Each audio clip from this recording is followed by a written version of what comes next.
Hey, good morning, guys. It's Donald and Mary, and we're here to bring you your morning weather, water, and trail chatter report. And so this morning, Mary's going to start with the weather and then give you a little bit of water report, and then she has some other stuff.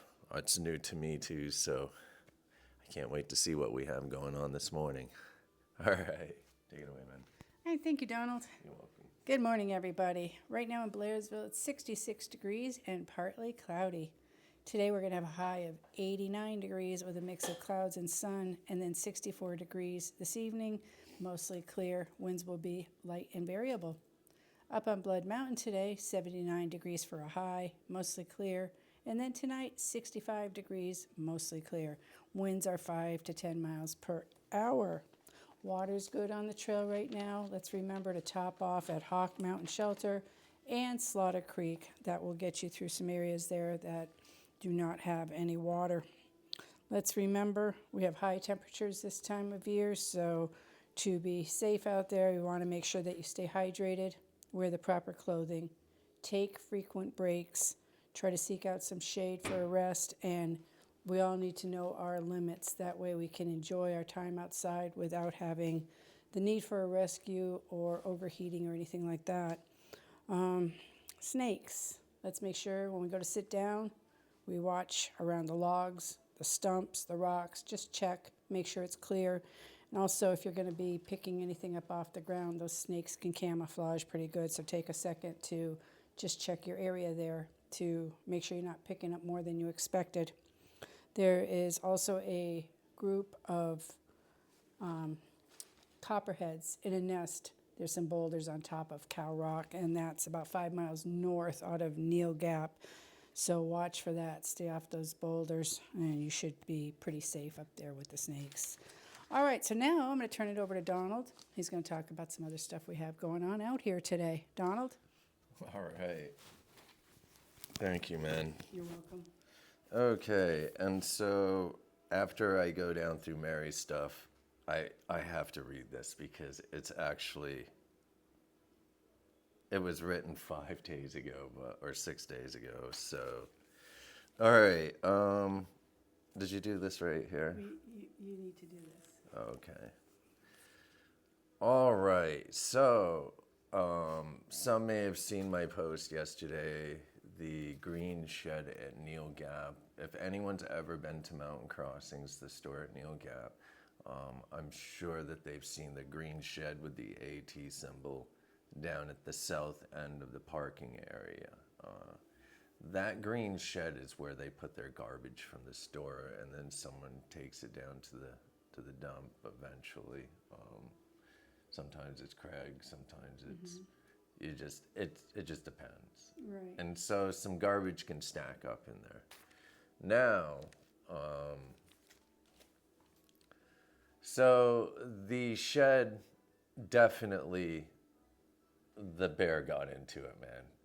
I mean, they went in from all sides. It looks like. I personally did not see the shed. Mary saw it, and then Brent. What did he show you? Videos? He showed me the video and pictures he took of before it was cleaned up. Correct. Yeah. And then I went over there and it was Craig. Craig showed me around the back there where the bear tried to break in. He showed me the side where I guess the bear eventually broke in. And then there's the inside where he was pulling things around. You could see where he had made a mess in there trying to get at the trash. So it was all cleaned up when I was there, but I saw what he had done to it and the pictures of the trash that he had strewn. Oh my goodness, it was a disaster. And so they think it's just one bear? They didn't imply that there were more than one. They said bear, so I assume it was one bear, but I think it's multiple bears. yeah. I just think there's multiple bears working the area, like a group of, it's like a mob of them, dude. A whole group that's working together to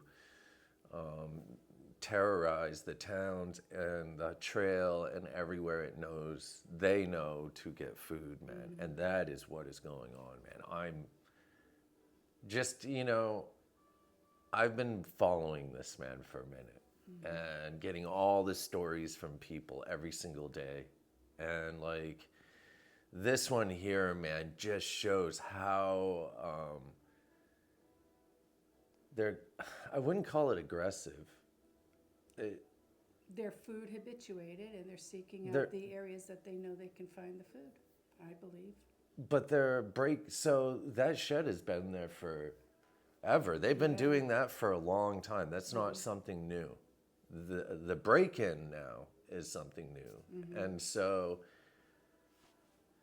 I feel like the bear are going one step further to get food, man. And I think that someone's going to get hurt here eventually, because the stories I keep hearing is not just one bear, it's multiple bears hanging in a group, man, like kind of just walking, wherever, and then just grouping up and tearing shit apart, man. I think they're becoming bolder. Yeah, definitely bolder, man. Aggressive though, man. I haven't heard anything of the bears actually like charging anyone yet. I haven't either. I've heard of them not wanting to go when they're told to get the hell out of there, or someone's blasting an air horn. They're not. That's right. They're They're even not afraid. scared. I don't know if you'd call that aggressive.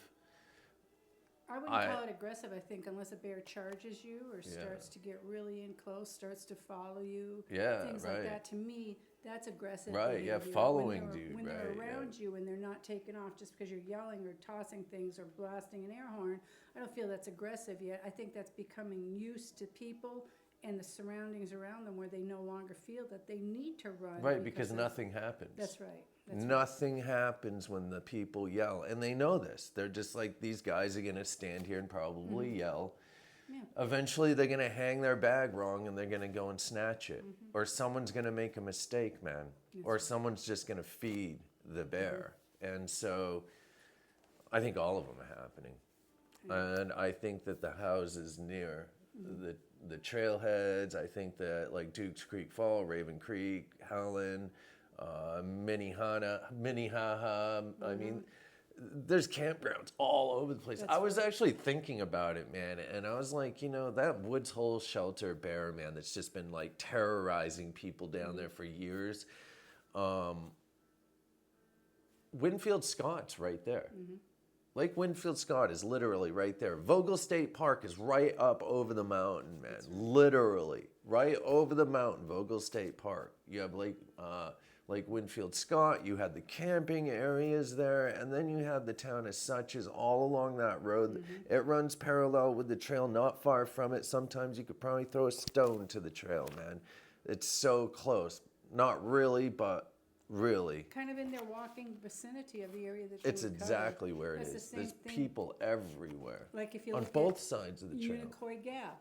I mean, you've got Helen on one side, Hiawassee, you got that little campground down the road, you've got the other Yes, campground up dude. 180. And there's houses up there on That's Trey right. Gap Road, dude. That's right. You don't see them because you only see them if you come up from Scorpion Hollow, which is down by Helen. If you take Trey Gap Road all the way up, you'll see the houses up there. But if you go up through Indian Graves to go to Trey Gap, if you're going to Trey Gap, you won't see those houses. But there's Blue Hole High Shoals down there, which is a waterfall. Plus, there's the Appalachian campgrounds down at the bottom of the hill there. Plus, Helen on the other side. Plus, Hiawassee. Plus, all the houses. Plus, there's camping areas down there. And so when you roll up through, when you go up to Indian Graves Gap, it's like 3.5 miles from the Tar. When you leave the Tar and you cross over the little Hiwassee River there, and you go up, and then there's High Shoals, and then there's all these camping areas. right. But man, you'll see garbage out there all the time, man. And dudes, that's like a mile or a mile and a half maybe from Indian Graves. And Trey Gap's only 1.75 miles by trail. But if you walk up the road, man, it's a little bit shorter. But it's still right there. And, I think everything all together is causing these bears to just hang out around here, man. Just hanging out Makes around sense. here. They get into people's trash. They got into our trash for a minute, man. Not those bears, but maybe it was. I don't actually know. But Right. and then you have, such as, man, it's just there's a lot going on, man. And so the bears, I think there was a couple bear up there. It may have been one, I don't know. we'll never know. There's no cameras up there. And so actually there is a camera. It's a street cam though, man. Like you have to go to a government site to actually see it. But it's on the telephone pole up there and you can see the area. So I bet if you watched at night, dude, and just sat there and watched it, you'd probably see the bear and hog. Because it's not only bear, there's hog out here too, man. And so there's been many times I've gone up to mountain crossings and gone out of my vehicle and just started to walk around or take a leak out in front of the overlook, man, in the morning, real early in the morning before the store closes and shit, man. Excuse me, before the store opens. I'll walk out front if I have to take a leak or something, man, and I'll see where the where the hog have been tearing at the ground, rooting and stuff, man, looking for food. I see that a lot if I'm going across 180 Oh yeah, it's over everywhere to out there. Unicoi Gap, or if I'm going up Richard Russell Highway. They'll tear everything up. And they make a mess. Well, they're charging. I just saw on the news actually down here. They're paying people $3,500 to go out and hunt the hog, man, because they are tearing everything up. It's been a problem for years, actually, man. But as this place gets more populated and people build and the vacationers come up here because they've built all the veins or roads, tarred it all up, and they're just building and widening stuff up down here, man, so tourists can come in and spend money.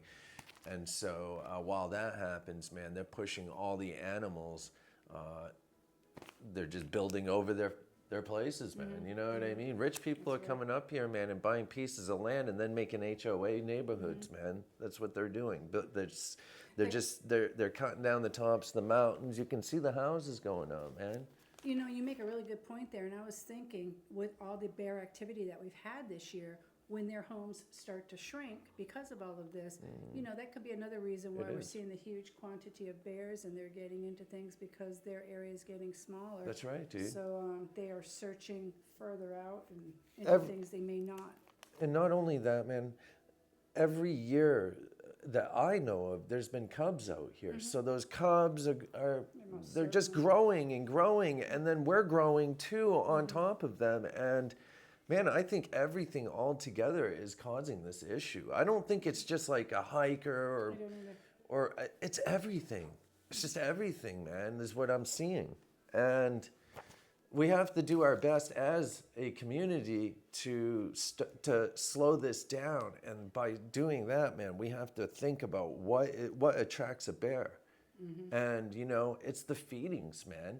It's people, the newer people not hanging their bag right and getting it snatched. It's the dude that, you know, leaves the food, dude or chick that leaves the food at Black Gap Shelter, like Cliff Bars and Panzer Sixes. And that's not the only thing. I'm just saying that stuff, man, because that's just happened in the last month, man.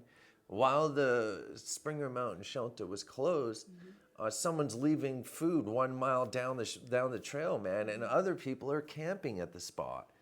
And so, I mean, and people were literally saying, I don't care if that's closed.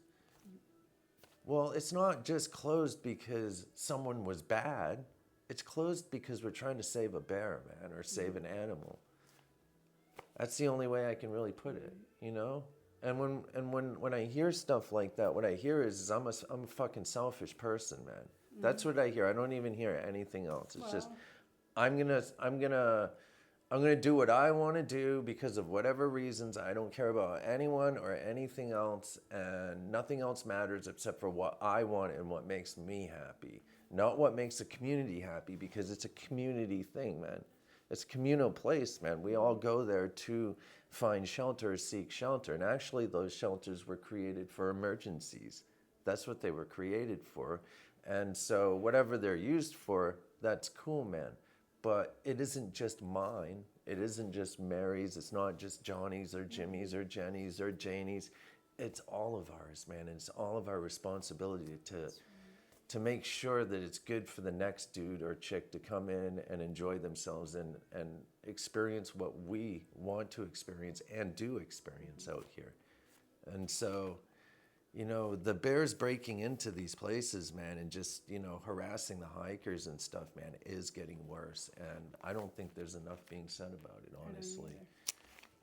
Maybe we'll move on to that. You'll see another Yeah. example there. And so, So a hiker we brought to Helen from Unicoi said he spent the night alone at Low Gap Shelter and for about 20 minutes heard several bears touching things and trying to see what they could get into. You know, Low Gap's always been a hot spot anyways. You know what I mean, man? Yep. And so I was joking about it with someone yesterday, man, that it's like, and it's not funny, but it's like the bear, the hog, the coyotes, the everything's getting involved in this, man. They see it out, the hog, I mean, just everything, the squirrels, the coons, man, the possum, they're all trash pickers and scavengers, buzzards. I mean, it's all getting a piece of it. Remember that time I hung my bag down at Gooch Gap? I sure do. A bird pecked, because I hung my whole bag, man, on the bear cables, dude, with all my food. A bird pecked through my my backpack and formed a hole right into a bag of gorp, man, or trail mix. I remember that. No joke. A bird. So it starts there. The bird pecks at my bag. The food drops down on the ground, man. The coons start to get it. Bear comes sniffing along, man. Finds that, gets his cubs or her cubs to climb the bear hang or take it down somehow because they figured it out, man. And man, I'm telling you, that's how it starts, man. Yes. And so, do you remember that time someone hung a food bag out at Gooch Gap and it just stayed there for like weeks? It was just like a bag of food up Yes, there, I do. man. And so, and garbage. People will hang garbage, man, and just leave it there. And I'm just, yeah. All right, and so Great Smoky Mountain National Park, bear warnings and closures continue. Closed shelters, Pax Corner, closed campsites 49, 90, 13, 23. Bear warnings at Charlie's Bunyan, warning campsites 21, 86, 15, 64, and 65. So leave no trace and proper storage of food and cosmetic items, soap, lip balm, deodorant, etc. It's so important.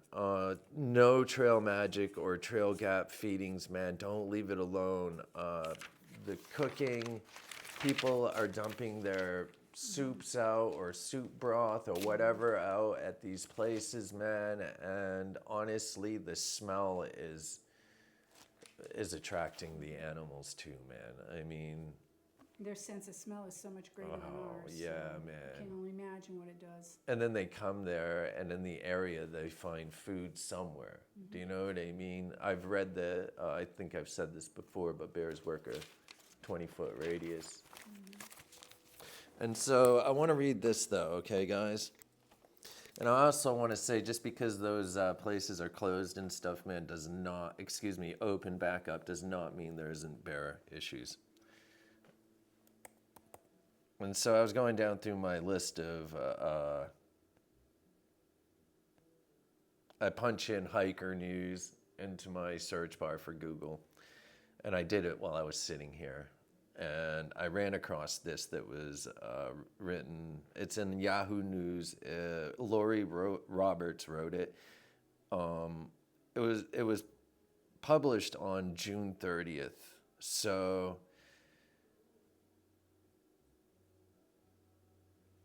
more idiot hikers rescued. Arizona needs a stupid hiker law. Opinion. Written by Lori Roberts. Summertime in Arizona desert where the temps are. Summertime in the Arizona desert where the temperature is passing blast furnace and approaching jaws of hell. What a perfect time to take a hike. And so it was that a family of 11 took the South Mountains Holbert Trail at 10 a.m. on June 29th. Among them were 6 children, all of whom can be accused for being idiots. The adults, not so much. They made it a quarter way up the trail, walking past a sign saying the trail was closed due to extreme heat before getting into trouble and calling for help. Meanwhile, in Pima County, 7 hikers, including the toddler, had to be rescued at 2 p.m. on June 29th from Sabino Canyon. Phoenix hikers will ignore the signs all summer. Naturally, the Phoenix Fire Department, the Pima County Sheriff's Office, and other rescue groups responded because that's what first responders do. They respond to idiots who disregard warnings that are put there for their own welfare and for the welfare of men and women who have to trudge up the mountain, into the mountains, into the canyons in unsafe attempts to rescue them. Yet it's a story that will repeat itself over and over again as summer boils on and dumb people decide to don their hiking boots, grab a 16-ounce of bottled water, and go forth to experience nature. In the June 29th Phoenix case, multiple children with the hiking group started complaining of heat exhaustion and were unable to continue the hike. The Phoenix Fire Department said the kids were 3, 5, 9, 10, 11, and 15. After rendering rapid cooling, rescuers got the family members down the mountain where they refused further medical attention.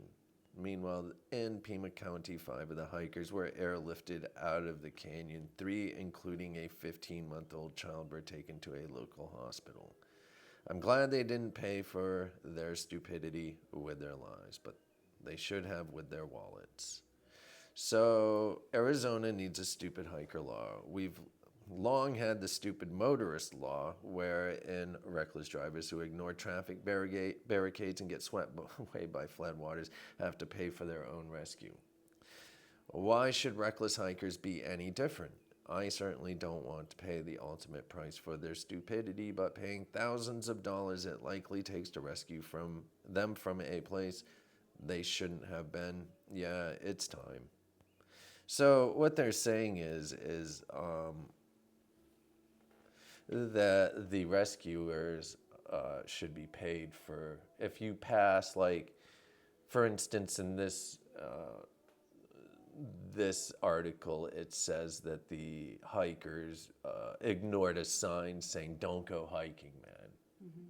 And then they go hiking, and exactly what the sign says is going to happen happens. They also endanger children's lives, man, doing this stuff. And so, but everyone got out of there, but they were rescued, and it took time to go down in there to rescue the people. I do think they should find these people. I do think that they should have to pay for their stupidity. Now, if they were on a trail and, it didn't have any signs or anything, and, it wasn't something stupid, and they were really, prepared and stuff and needed a rescue, I think that the taxpayers already pay that. And so, no one's being held accountable. They're not. They just find it simply okay to go past a sign that and says press SOS. trail closed, do not hike past this point, high heat or danger or whatever it is. And, I see pictures from other places where somebody's posting, trail closed sign, and there's a whole bunch of people up beyond it. I think in those situations, most certainly they need to be held accountable for the financial cost of this rescue, because they blatantly decided, I don't have to pay attention to that. It does not apply to me. They're not only putting their lives, they're putting everybody else's lives and the rescuers' lives in danger. And, actually, you're taking away from another rescue that is in dire need just because somebody got out there and had an emergency. And not to say these people's lives don't matter, but they blatantly said, I don't care. Yeah, right. And so, I don't think this should apply to people that go out prepared and, do the right thing, and they just get into a predicament where they need to press the SOS. I understand that, man. We all do that, man. Or not all of us, but it happens to people, man. It just happens. But when you're just going out and carrying a bottle of water and some sandals, where you should be, carrying a filter at least, and enough water to get you through, and know where there's water spots, know the layout of the land. That's right. Man, that's how we should be entering the forest or the backcountry or wherever you're going, man. You have to be like you're hiking for days. Anything can happen out there. You can find someone down and out too, man, that may need help. So, it's good to carry extra supplies, man, always. water filter always, man, definitely, always a water filter. Always a water filter and a stove and some food, I believe, is definitely important. And depending on how long you're going, either like one of those tarps, man, or at least a tent. A tarp you can, I mean like a hiking tarp, man, that weighs like 6 ounces maybe, but that can be a start to some sort of shelter.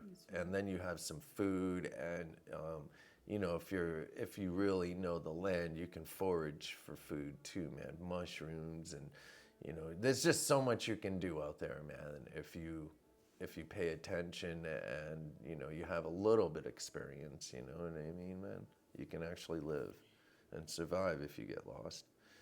But anyways, so I wanted to read that, man, because I just ran across it actually while I was sitting here listening to Mary.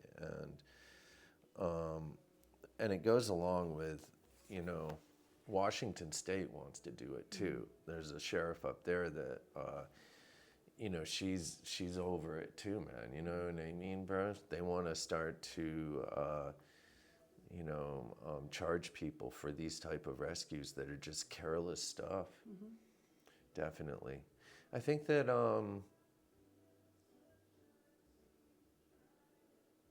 I think people need to start taking stuff a little bit more seriously.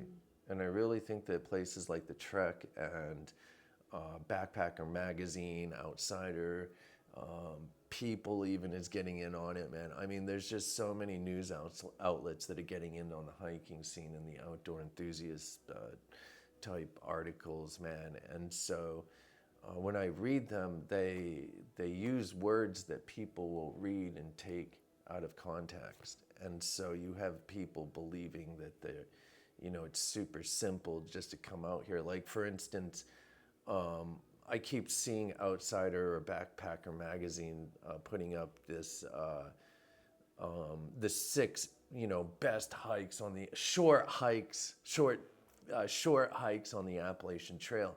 And they're putting stuff like the 100-mile wilderness and stuff, and just having like these 16-mile days and stuff, man. And it's like, you're putting this out here for people to read that have never really been hiking. And they're just like, oh, well, since Backpacker Magazine says it's super easy and people are just doing it easily, well, I'll just go out there and do it. Right. Well, no, man, actually not. And that's what's causing all these issues, I believe. That and a bunch of other things, but they're not helping any.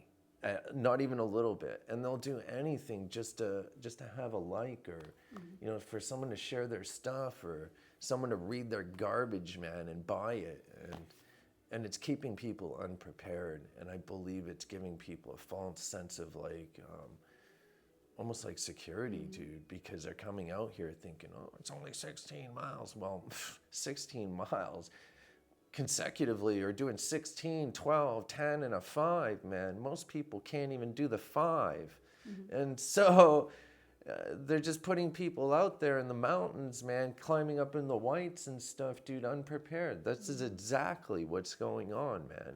And I keep reading that stuff over and over again. Then I go and look at all the people that shared it and all the people that are commenting on there like, oh, well, I've never really hiked, and that sounds easy. And it's like, then we get them out here all the time, man. All the time, man. People trying to bite off, you know, the whole state of Georgia, man. And they're like, I don't know if I should go to North Carolina 85 or come back. And it's like, well, either way, you know, you're still walking a lot in 3 days. That's right. I've heard people try to do it in 2, man. And Georgia's a pretty rough state, dude, honestly, man. So... And if you've never hiked before, it's definitely 85 miles, man. It's a lot of miles. I don't care who you are, dude. You know what I mean, man? If you think you're doing that in 4 days or 3 days, man, and you've never been out here, I pick up a lot of hikers that I bring back to their car after they've attempted a certain section of Georgia, and they leave with a new respect for Georgia because they tell me this. On our drive back to their vehicle, they tell me that they did not realize what they were Yeah. getting into. Well, it once again goes back to people online and just kind of they don't show the true what it really takes to um, to be successful in reaching your goal out here, and making a goal that's actually, reachable, that someone can actually do. I think that people need to just try to bite off 8 Mile days. Going shelter to shelter out here is a good day, man. That's right. Honestly. And it gets people prepared for what's ahead of them. Because kind of like the first part of Georgia is, it's got a few bumps, man, but once you get up into like the Neal Gap area after Blood Mountain and stuff, you actually start to go up and down. You really start to push your body, and it's not simple. It's pretty rugged. And so I think that the first part of Georgia should take anywhere from like, roll into Neal Gap, 3 days and a wake up, man. You Woods Hole Shelter or something. You roll down into the Gap, you get some rest and stuff, man. Maybe go to town, get some food. And then you roll back out again and do from here to, I think, North Carolina, I think 3 to 4 days is good. Like the fourth day you roll into Deep Gap, or you come back and meet at Blue Ridge Gap down at the road. I mean, I think that 7 days for Georgia, 7 or 8 days, like the 8th day, maybe even 10. It just depends. But some of those days you're going to be able to push a little bit more because like Hog Pen down to Blue Mountain Shelter is pretty easy, man. So a lot of people do that in 1 day. But what I'm trying to say is, man, like 8, 9 days, man, 7 to 10, depending on who you are. That's right. I think that's a good goal. It is. That's a good goal, man. But people that come here in 3 and 4 days, man, I already know they're not going to fail, but they're not going to make it to their goal. So, and I think that discourages people too. It does discourage people. It does, man. You can see it in their face and hear it in their voice, and they're just like, "Oh man, I didn't make it." And that's where we come in as the counselors and just say, "Hey man, you didn't need to do all that anyways, bro. It's not necessary, dude. Just come out here and have fun, So it's about the journey, man. It's never about the destination. Don't ever make it about the destination." Anyways, do you have anything else you'd like to say? No, I'm good for the moment. All right. Have a great day, guys. One love. Peace.